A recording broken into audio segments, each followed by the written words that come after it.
Onivia, League of Legends highlights.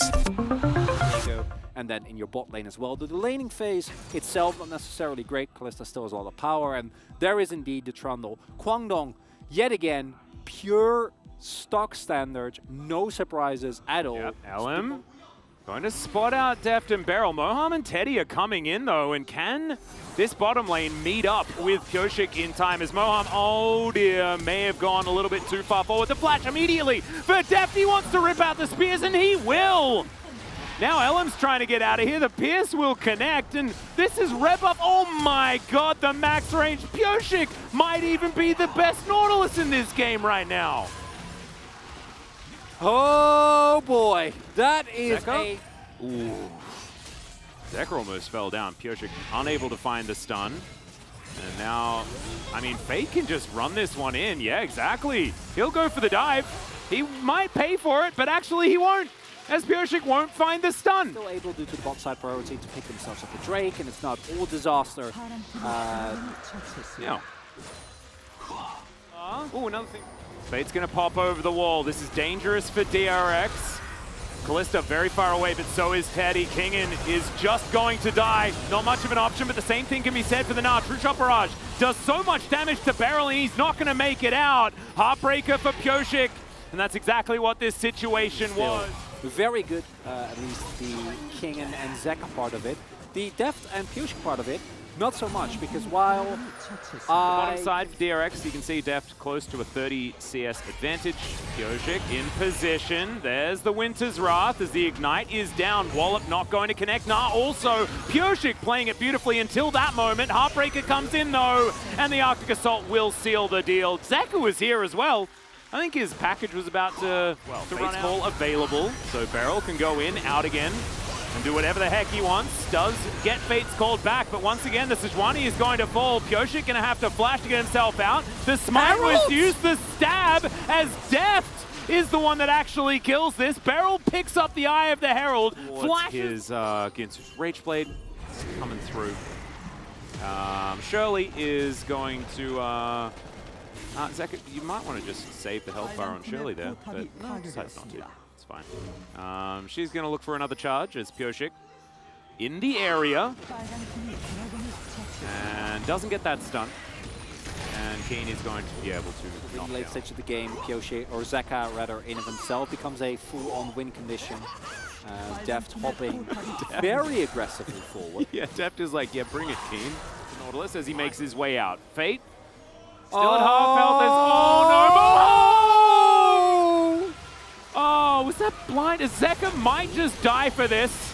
That's not worth. Yeah, that's not worth it all, as the Glacial Prison lands under Fate. And as a result, Teddy gets more fed, and we haven't talked about this as much, but the Teddy problem is one that can really... Whoa, okay, there's a Fate's call to bring Beryl out. Keen is going to break his stopwatch though, keep him alive. Flashes to get himself out of the way. Teddy slowed down as Zeka picks up the kill. Depth charge is fantastic though as the Viego falls, but now the artillery is here, and Depth is so aggressive. Picks up the Trundle comfortably, and DRX will win the team fight. Able to pick up a 1 for 2, gonna keep on shoving here, Atlas. Yeah, Fate now full health, but there's nothing he can really do. Teddy over the wall, and not going to find Beryl with any of those skill shots. So now, 2 minutes on the Drake. DRX could look at a Baron, but instead they're going to tidy up their mini waves. Teddy could just kill Beryl, but didn't know where everyone was. Yeah. Oh no, not Teddy too. Oh dear. Well, it's going to be a similar trade here as Zeka is going to pick up that kill and now get himself out. So, support for Fed member of the DRX. What is going to be their line of attack is the question. They don't know. Zeka backed. But they hear the package sound. They should know that they can fight now.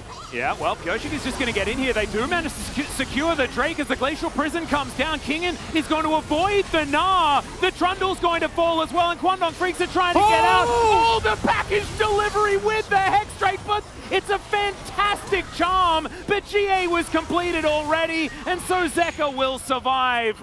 DRX, they get themselves the soul and everything else. Teddy now fighting against Deft. That's a flash to get out of the way of the charm. He probably needed to, but isn't going to be able to secure any more kills as DRX look to the Baron.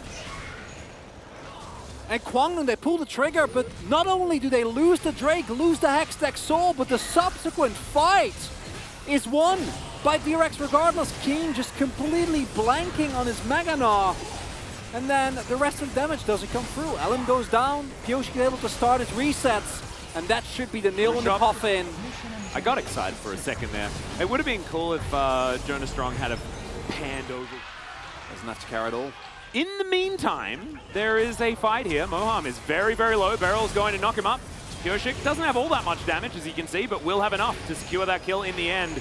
And no one else could actually protect, as Teddy's taking turrets in the mid lane, I guess? As Beryl not going to get charmed.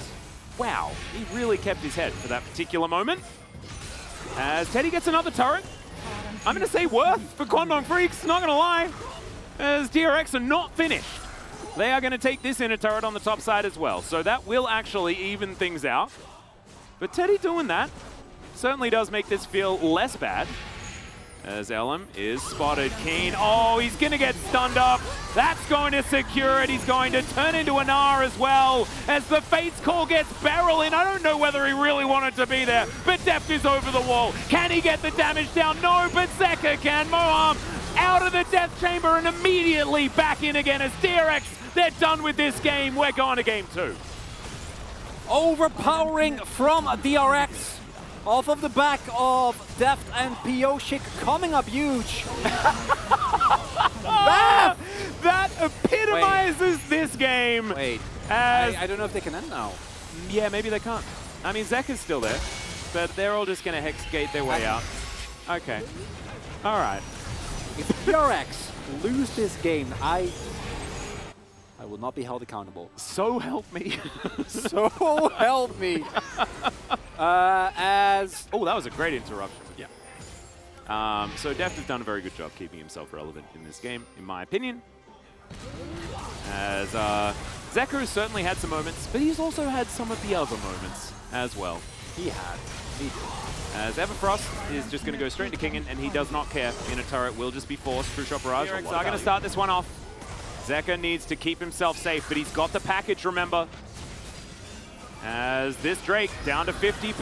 Kingen trying to be that front line, but remember, Subjugate makes it so powerful. Moham, he goes in, but he's not very tanky. And DRX are looking for the turn. Beryl is immediately going to go down, but trading it for Keen. Don't know whether that's worth for Kwangdong Freecs. Is immediately into the GA.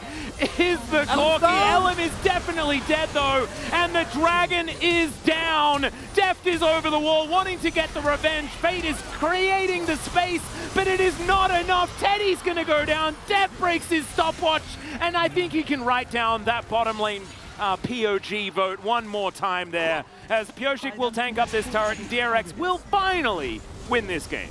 I'll leave it there. And Kwangdong Freecs getting pummeled here. DRX, there's still a couple of those trademark DRX moments that we've all gotten to love, but they play it out. They play it out very, very aggressively there. And a deserved victory. They were clearly the better team. It was only Fate and glimpses of tech.